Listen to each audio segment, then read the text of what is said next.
जय माता दी सबको। वैष्णो दरबार में आप सबका स्वागत है। मैं सुनीता अरोड़ा आप सबसे बात करती हूँ और आपकी समस्याओं का समाधान भी करती हूँ।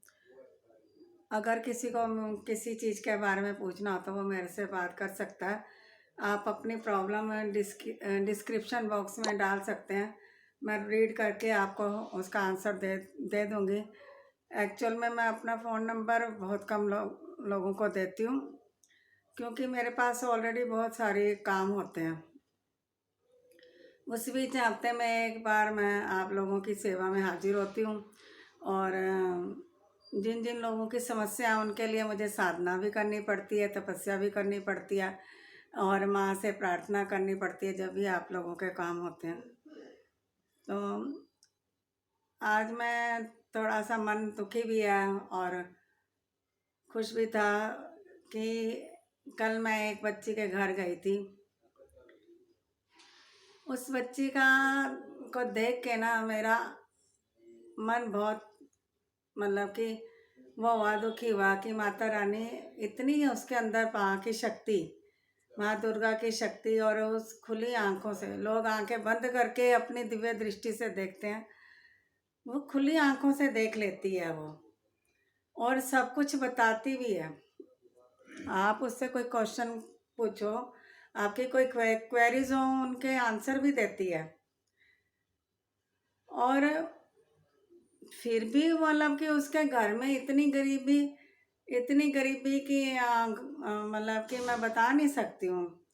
दो बच्चे गरीबी के वातावरण में किस तरह से रह रही है, और वो मेरे से इतना प्रेम करती है। मुझे नहीं पता माता रानी का क्या चमत्कार है क्या नहीं। मैं उसके पास गई, उसके घर गई, उसने रोने लगी, माँ कब आओगी, माँ कब आओगी। तो मैंने कहा चलो कोई बात नहीं, जाती हूँ।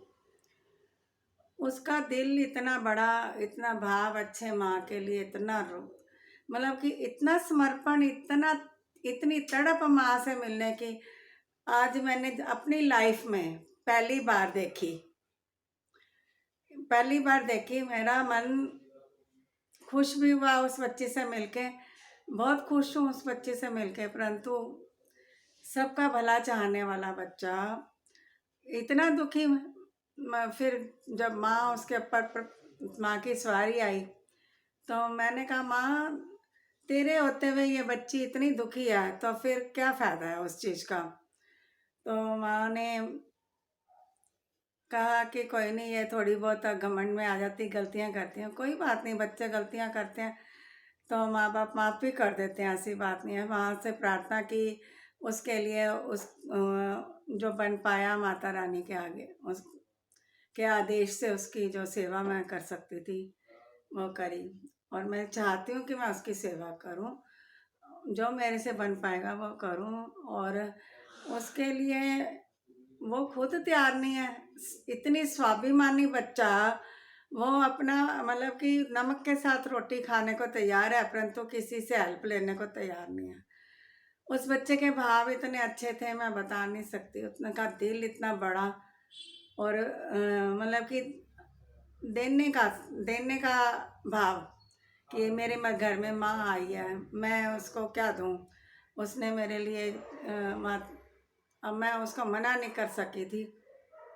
उसने मेरे को जो देना था दिया, उसको मैं मना नहीं कर सकी, नहीं, रोने लग गई थी वो।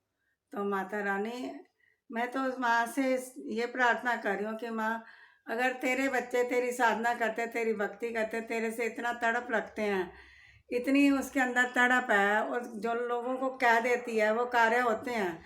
एक उसने उसको भोले बाबा ने दर्शन दे के कहा कि इस बच्ची के पास जा, इसका ये कार्य इसको बता कि नहीं तो ये उसकी हेल्प करनी, तो ये 2 दिन में मर जाएगी।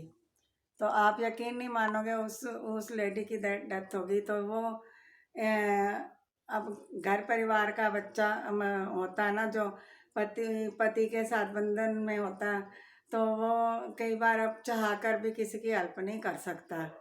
तो मतलब इतना मन प्रफुल्लित हुआ, इतना मन प्रफुल्लित हुआ उस बच्ची के अंदर, इतनी तड़प, उसके उसके चेहरे को देखती रह गई मैं।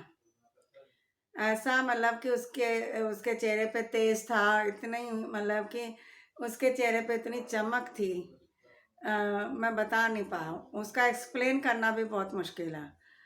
परंतु माता रानी उसको सद्बुद्धि दे और लोक कल्याण के लिए भी उसको आगे करेगी माँ।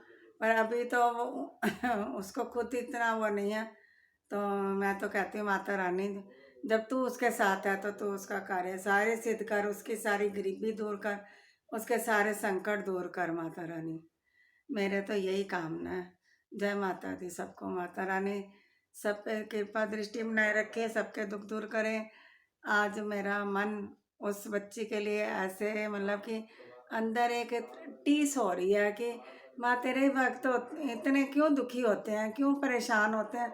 और ठीक है, मानना कि उनके कर्मों के आधार पे तुम उसको सजा देती हो, परंतु